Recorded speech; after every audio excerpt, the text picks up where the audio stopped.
Do you know what people were doing before O's and P's? What categories they would use? Oh, yeah, yeah. The H-1B distinguished merit and ability was what there was. And it was a loose and bad fit.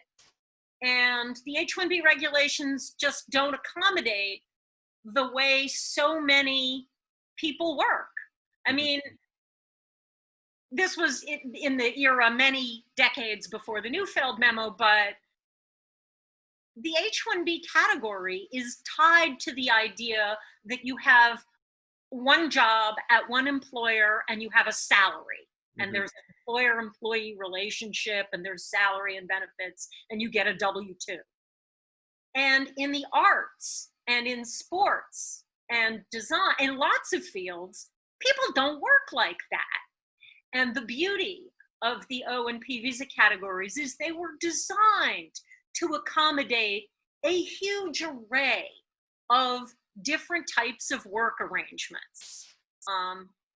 And even in this extraordinarily tight, unforgiving adjudications climate that we're in now, it is still true that if somebody qualifies as a person of extraordinary ability or someone doing something culturally unique, they can get paid based on ticket sales, they can get paid on commission, they can get paid piecework or hourly or union scale.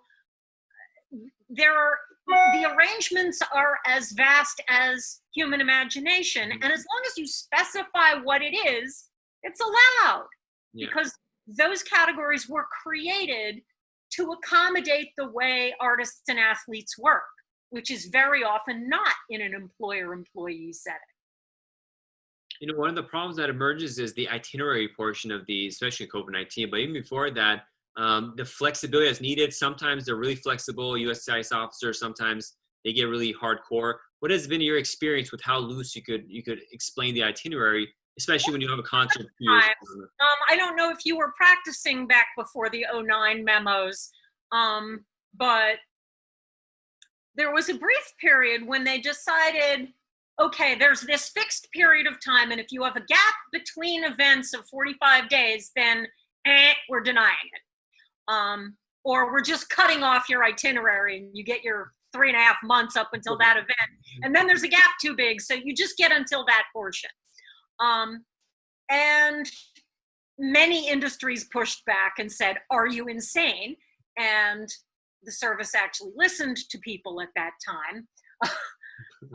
Oh, the good old days. And so there's a bit of flexibility. So there's no hard and fast rule.